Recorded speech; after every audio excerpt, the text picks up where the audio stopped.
Yeah, the last we will see that mean free path. What is that mean free path అన్నది చూద్దాం.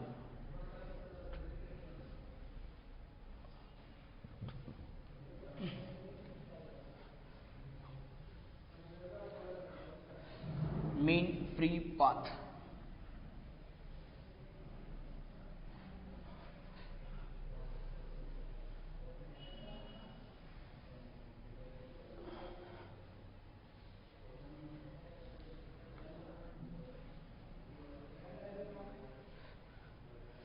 The mean free path అంటే ఏంటి దాని meaning ఏంటి అసలు free path?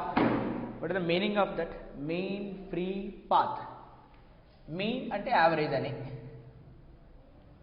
Free path let's say lambda average, mean free path. So what is the meaning of free path అంటే first of all free path అంటే free path అంటే ఏ collision జరగకుండా ట్రావెల్ చేసే డిస్టెన్స్ అని. Distance travelled by the molecule without any collisions అని. ఆ distance covered by the particle between collision to collision అని, అంతేనా? So let us imagine the situation will be like this. All the molecules are at rest except one. All the molecules are at rest except one. ఏదో ఒక molecule యాక్టివ్గా ఉంది. Let's goes like this and hits here. This is the first collision, then goes to here. Second collision, then goes to here. Third collision, then goes to here, then goes to here. This is the free path between first collision and second collision. This is the free path, this is the free path, and this is the free path. What is the average value? So the average value will be is equal to lambda 1 plus lambda 2 plus lambda 3 and so on divided by number of collisions.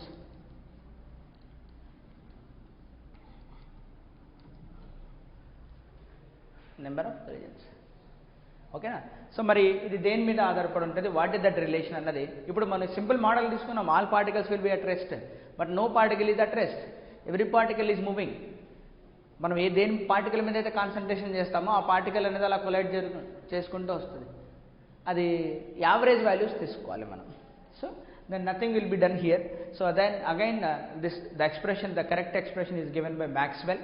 According to the Maxwell, the correct expression is, according to the Maxwell, the mean free path correct expression is given by average mean distance is equal to 1 upon square root of 2 pi d square n c, let's say n ఏమిటంటే ఇది number of moles కాదు, అక్కడ number of molecules per unit volume. అంటే symbol ఏం పెడదామని NV పెడదామా, ఇట్లా NV, number of molecules per unit volume అని, నెంబర్ డెన్సిటీ అని. సో ఇక్కడ D is the diameter of molecule, diameter of molecule, NV is the number of molecules per unit volume, number of atoms or molecules. Diameter of molecule అనుకుంటే diameter of atom అన్నాం. Number of atoms or molecules per unit volume. So దీన్ని ఏమంటారంటే number density, number density, density of molecules, density of molecules or atoms. అంటే ఎన్ని ఉన్నాయి అంటే 100 per cc-నా, 1000 per cc-నా, 10,000 per cc-నా, అంటే in the order of 10 power 23 ఉంటాయి. అవి ఎక్కువ ఉంటాయి కదా, 10 power 23 order will be. Okay, number per unit value.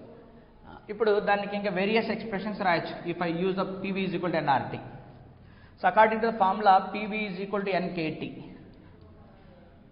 So from here number per unit volume, ఈ వాల్యూమ్ ఇటు తీసుకురా, number per unit volume is equal to KT. What is this? This is the number per unit volume ఇదే కదా. So from there P is equal to number per unit volume KT. అంతేనా? So ఆ number per unit volume ఏమవుతుంది? P by NKT. అంటే ఇక్కడ నేను ఏమంటే P by KT పైకి వెళ్తుంది. So with this, so average are mean free path will become, KT పైకి పోతుందా, కింద P by NKT కదా, ఇక్కడ P వచ్చి కింద.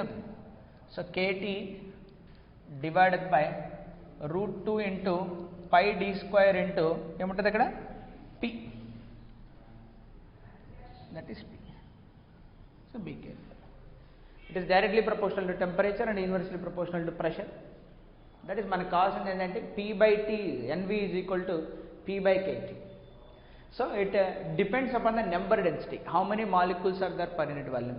లాజికల్గా నువ్వే ఆలోచించు. ఒక రూమ్లో 5 మంది ఉన్నారు, ఒక అతను హిట్ చేసుకుంటూ ఉన్నాడు.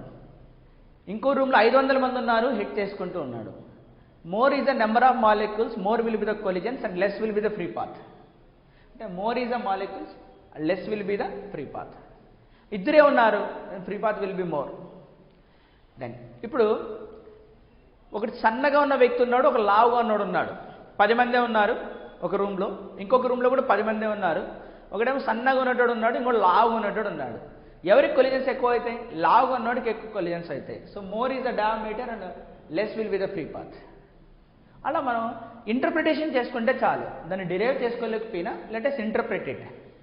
మరి ఆ ఇది πd² అనేది ఓకే అంటే ఆటోమేటిక్గా లావుగా ఉన్నాడు సన్నగా ఉన్నాడు అంటే ఇట్ యాక్చువల్గా cross section area. πr² is the area. So area of that molecule, that what is the area that is exposed అన్నది ఇంపార్టెంట్ కాబట్టి ఇది అయిపోయింది. దాని నెంబర్ మాలిక్యూల్స్ ఓకే కాబట్టి పై ఎందుకు వచ్చిందో మనకు అర్థమైపోయింది. దెన్ √2 ఎందుకు వచ్చింది? ఎందుకు వచ్చింది? సో ఇప్పుడు మాలిక్యూల్ ఒకటి రెస్ట్లో ఉంది అనుకొని అన్ని రెస్ట్లో ఉంది అనుకొని ఒకటి తిరుగుతుంది, కానీ అట్లా ఉండవు కదా, అన్ని ఎదురు బదులు వస్తుంటాయి కదా. సో రిలేటివ్ వెలాసిటీ తీసుకోవాలి. Velocity of 1 with respect to 2. So when you talk about the relative velocity of 1 with respect to 2 అంటే v1 మైనస్ v2 అంతేనా? v1. సో మ్యాగ్నిట్యూడ్ తీసుకుంటే ఏమొస్తుంది? v1² plus v2² minus 2v1 v2 cos θ అంతేనా? v1² plus v2². So when I talk about that v1² v2² ఇంకా రాద్దాం. The factor √2 ఎందుకు వచ్చింది? So v12 that is v1 minus v2 magnitude. So magnitude తీసుకుందాం. v1² plus v2² minus 2v1 v2 cos θ the angle between them. So v relative speed కనుక్కోవాలి అంతే కదా. Relative to అంటే అది హిట్ చేయడానికి ఎంత వెలాసిటీ వస్తుంది, relative velocity. So square root of v1² plus v2² plus 2v1 v2. But అన్ని molecules ఒకే స్పీడ్తో వెళ్తున్నాయి, యావరేజ్ స్పీడే కదా. అంటే ఏ స్పీడ్ అంటే యావరేజ్ స్పీడ్. అంటే v1² వీనే, v2² వీనే, minus 2v1 v2 వీనే. అంటే అప్పుడు ఏమొస్తుంది నాకు? Square root of 2v² minus 2v² cos θ అంతేనా వచ్చేది? 2v² అంతే కదరా. v1² ప్లస్ v2² అన్నది cos θ. సో అప్పుడు నాకేమొస్తుంది? ఇంక అక్కడ 2v² కామన్ తీస్తే 1 మైనస్ cos θ. 1 మైనస్ cos θ అని ఏం రాయొచ్చు అంటే sin² θ/2 రాయొచ్చు. 1 minus cos θ is sin² θ/2. sin² θ/2. So అప్పుడు ఏమవుతుంది? 2v² ఉంది, ఇక్కడ నుంచి 1 minus cos θ is equal to 2 sin² θ/2. 1 minus cos θ 2, అదే 1 ప్లస్ cos θ ఉంటే 2 cos² θ/2 వస్తుంది. 2 sin² θ/2.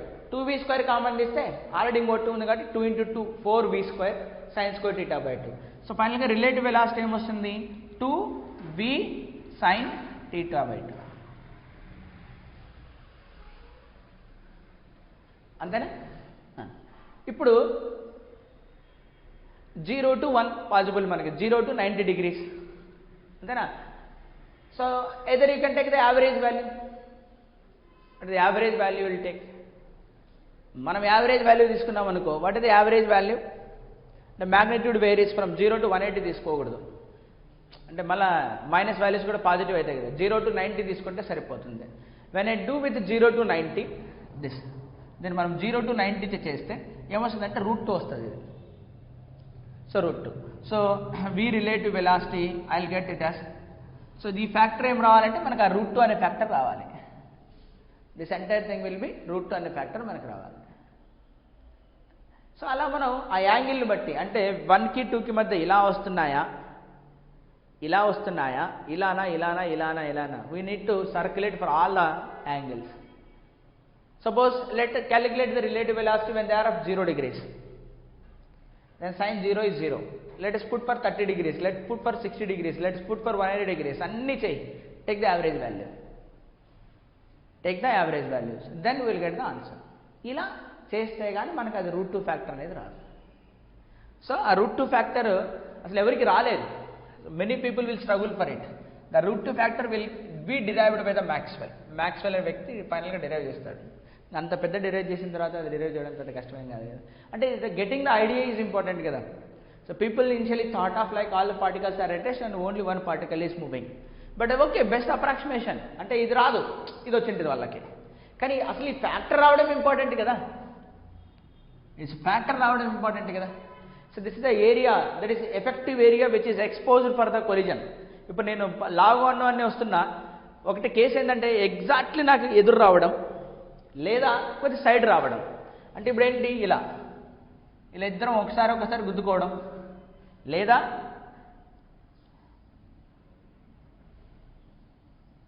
ఇలా గుద్దుకోవడం, అంతేనా. సో ఇప్పుడు ఏరియా అన్నది ఇదంతా ఎఫెక్టివ్ అవుతుంది కదా మనకి. ఇప్పుడు ఈ రీజన్ అంతా మన కొలిజన్ జరిగే రీజన్ అవుతుంది కదా. దాని ఈ రీజన్లో అంతా సరే మనం కొలిజన్ జరుగుతుంది. అంటే ఇప్పుడు సెంటర్ టు సెంటర్ మధ్య ఈ రీజన్ అంతా exposed for the collision. This is the reason which is exposed. అంతే కదా మనకి రీజన్. అదంతా మనకు కొలిజన్ జరుగుతుంది. సారీ, ఇదంతా ఈ ఏరియా అంతా మనకు కొలిజన్ జరుగుతుంది. ఇక్కడ ఎక్కడున్నా సరే అవి రెండు కొలైడ్ అవుతాయి. అంతే కదా. ఇప్పుడు ఇద్దరు వ్యక్తులు వస్తున్నారయ్యా, డైరెక్ట్ రావడం ఒకటి, ఇంకొద్దిగా ఎడ్జ్ వరకు వెళ్ళినా సరే. So what is the distance అంటే నా లెంత్ L1, వాన్ length L2. What is the total length can be collision possible? L1 + L2 రీజన్లో వస్తే పడింది. సో అంతకన్నా ఎక్కువ దూరం అయితే మన కొలిజన్ జరగదు. So that is the reason L1 + L2 రీజన్లో మన కొలిజన్ జరుగుతుంది. Okay, so fine. This is the definition of mean free path. Free path అంటే వితౌట్ ఎనీ కొలిజన్ అని. समझ में आ गया? क्लियर? या that's it. So this is the KTG. మనకు కావాల్సినటువంటి ఇన్ఫర్మేషన్ అంతా this is the JEE Mains and NEET వరకు మనకి ఏదైతే అవసరమో, even for the chemistry part also excluding that real gas equation అన్నది వదిలితే then everything is enough. So kinetic theory of gas or gaseous state, then laws and everything will be finished. Now we'll solve the problems related to that. Okay, fine.